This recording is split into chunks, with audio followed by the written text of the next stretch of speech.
Good morning, brothers and sisters. Good morning. God bless you. Thank you very much for watching my videos, and please subscribe and like and hit the bell with the parenthesis to be notified when I upload a new video. I would like to continue on my series about the kind of sexual relations that a Christian can and should have. I would like to talk today about Babylon because believe it or not, um, everything that we do today came from there. We are carrying that, and we know that there is a God, the Almighty, the Most High. Yeah, He is living and powerful. He is omnipotent, omnipresent, and omniscient, and He has a way that He wants to be worshipped. He has a way that is requiring the service rendered unto Him. There is a procedure to go to God. I don't just wake up and say I'm going to do this and take it or leave it. No, we need to follow what is required of us. And how do we know what He wants? When we read the Holy Bible. So when we had the fallen ones that were ejected from God's abode, from heaven, they fell and they took their weapons. They had their weapons with them and their attribute and everything that God, the Creator, when He created them, He endowed them with powers. And when they left with all that. So they've been using those tools against us, those weapons against us, human beings. But more than that, they imitated everything that God did, because that's what the enemy does. He copies what God has. He's not an original, but he's a copier. And what they did, they established temples. They asked for temples to be built for them. The way to do the ceremonial, the cult, it was very specific. The way you need, what you need to eat, how you need to follow that God, because you had many of them and they each had a way of doing. So human beings at that time had to follow what was required of that God, what He wants from human beings. Having said that, they all had priests and priestesses. They all had what you call vestal, women who were there just to do the cult. So half of them were to remain, they could not have sex with human beings. You needed to take an oath and to serve that God. So when that God comes, you could have sex with Him, but not with a human being. And then you had another kind, those were sacred prostitutes. They will have sex with men or with women and take in them your issues and your problems and give you the blessing in that sexual union, and the trade, the give and take will take place there. But on the male side, you had some God who wanted eunuchs. So a child will be dedicated to that God because both parents are following, and they will ask that they will castrate the child so that he can serve. And that kind of priest will bend over and receive in him the followers of that God, and they will release their sperm into him and he will give them the blessing. So it was an exchange. Or they had what you used to call the confession wall with a hole, and the priest will place in manhood inside of the hole. The faithful will be on the other side of the hole and perform oral sex on them and swallow the semen, and that way he will receive the holiness of the priest inside of him and receive the blessing by the same token. So those priests some of them could not be married, but they would serve that God. So from Babylon to Egypt, to Greece, to Rome, we are still in Rome. If we see the way the Egyptian gods, kings, pharaohs, and queens were, they will wear a hat that had a cobra, a snake here. That's the Kundalini spirit. And the way you activate and be illuminated by the Kundalini is by having anal sex. That was the initiation rite and process to reach that level, because it will open up and you go into higher realms. I'm talking about spiritual realms that you could not have access to otherwise. So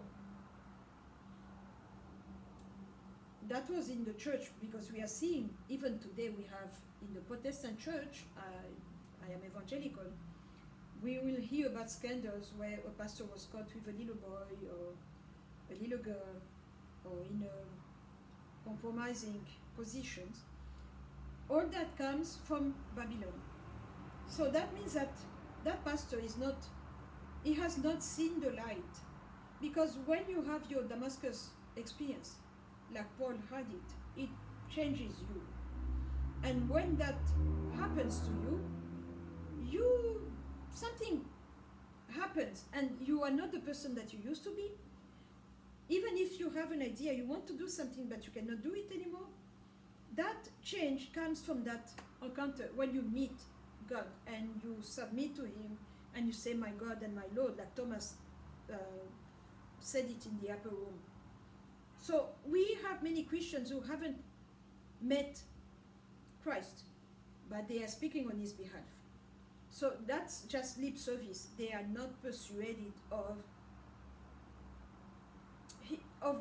Him, of His presence, of His resurrection, of His kingdom. So that's how we can hear a pastor who was caught making abortions, forcing a woman to have an abortion because he doesn't want the world to know that he did this or that. It comes from there. Or that those are reclamation spirit from previous generations, and those old gods are still worshipped today. And because God is holy, pure, and sanctified, He wants us to follow Him in that way. We need to be like Him.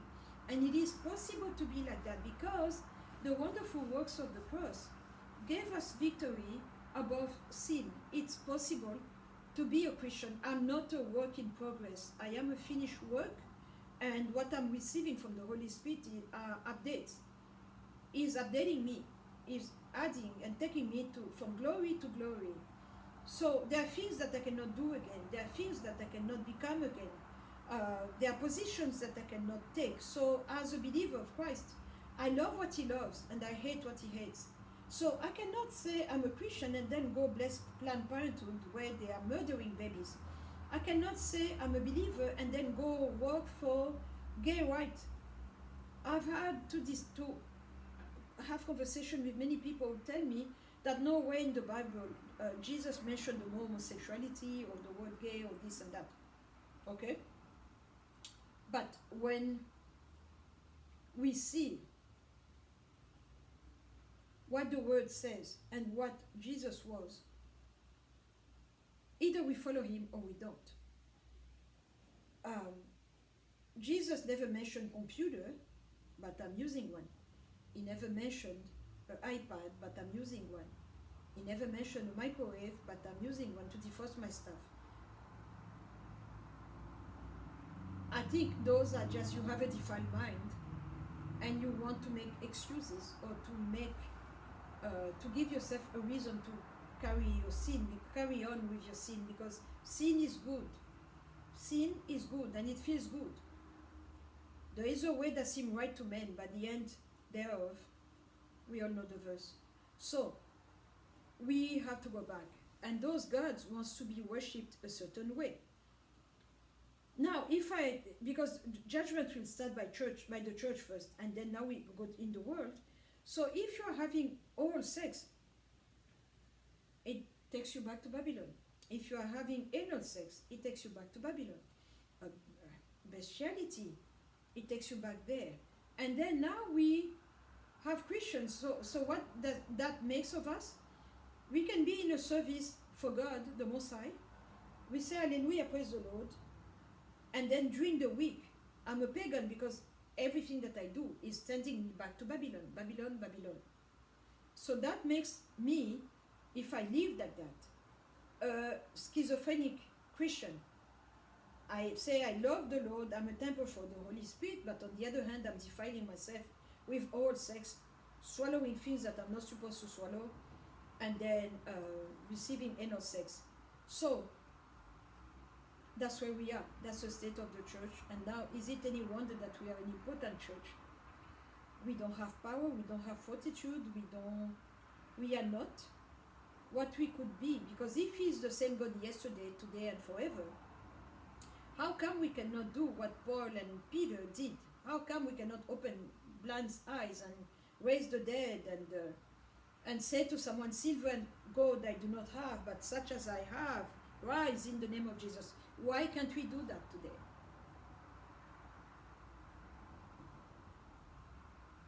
It brings tears to my eyes when I reach that place, because very few have understood the victory over sin through the wonderful work of the cross is possible. I'm living it. I don't recognize myself. I'm weird according to the world, but I'm right according to God. I'm a tool in His hands. That's where we are.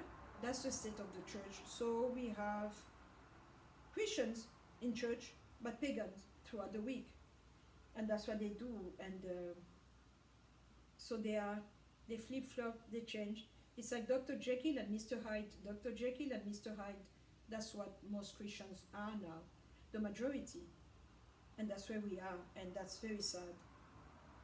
This is what I wanted to share with you, because He is coming back. He's coming back.